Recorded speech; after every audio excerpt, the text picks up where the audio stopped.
Oke, selamat datang kembali di pembelajaran daring kita. Nah, untuk pembelajaran kita di pertemuan hari ini, kita masih membahas tentang salah satu bagian dalam Mayop Accounting, yaitu inventory.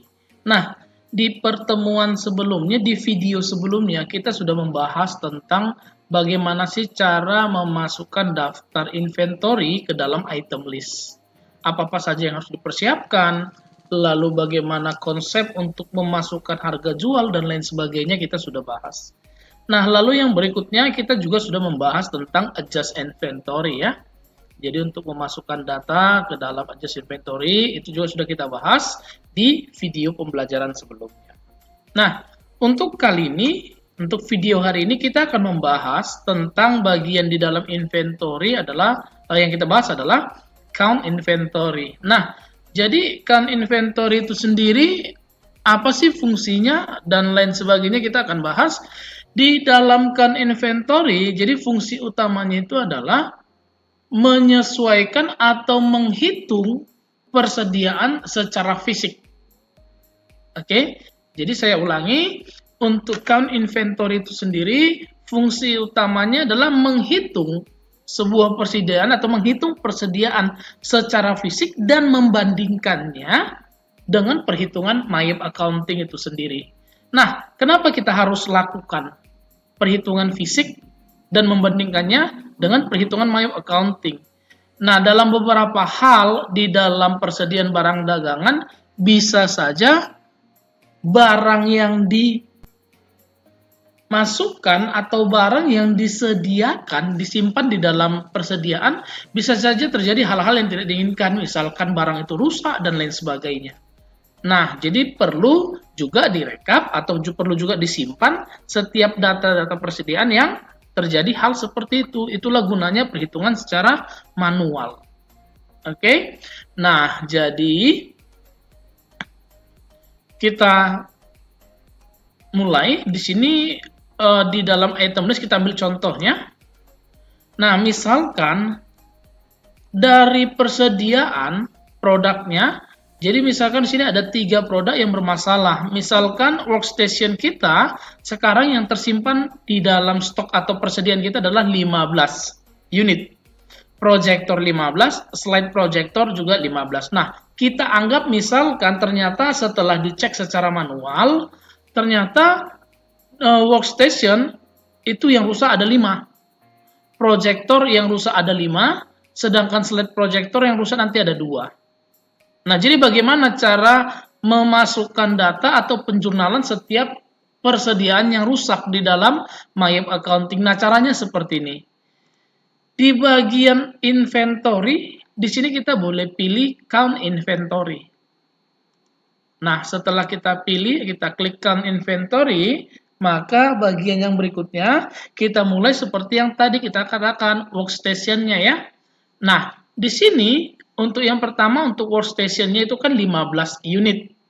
Ternyata setelah dicek atau dilakukan pemeriksaan yang rusak 5, berarti yang masih bagus itu adalah 10. Kita boleh ketikkan di bagian count ini 10. Berarti kan ada sisa atau ada selisih di sini ya. Nah, selisih itu kita boleh tekan tab seperti ini. Maka di situ nanti langsung muncul untuk perbedaannya ada berapa unit. Oke. Nah, begitu juga dengan proyektor. Nah, untuk proyektor itu sendiri tadi kita sudah bahas, misalkan ternyata yang disimpan di dalam persediaan kita itu ada 15, ternyata setelah dilakukan pemeriksaan fisik ada 5 yang bermasalah, berarti ada 10 yang bagus. Nah, ada selisih, kita boleh tekan tab kembali, sehingga di situ nanti ada selisihnya minus 5. Lalu yang berikutnya, slide projector. Sama juga seperti kasus yang sebelumnya, kita sudah bahas bahwa ternyata dari 15 unit di slide projector yang tersimpan di dalam persediaan kita, ternyata yang rusak ada 2. Berarti yang benar-benar bisa dipakai ada 13 unit. Nah, di sini kan ada selisih kembali. Nah, karena ada selisih kembali, kita boleh tekan tab. sedangkan kursi tetap sama ya. Nah, sehingga di sini sudah ada semua datanya. Setelah itu, perbedaan jumlah data 5 di workstation, 5 di proyektor, dan 2 di slide projector ini akan disimpan kemana? Akunnya apa yang menampung ini semua? Karena semuanya harus tertera jelas. Kenapa seperti itu? Karena kalau seandainya nanti yang dilaporkan adalah jumlah yang sekarang sedang dihitung, jelas nanti akan ada perbedaan dengan jumlah perhitungan yang ada di My Accounting. Karena di My Accounting yang dihitung ada 15. Jadi ini harus disimpan datanya. Nah, kemana dia disimpan? Kita bisa simpan dia ke dalam beban. Caranya seperti apa? Kita bisa pilih adjust inventory.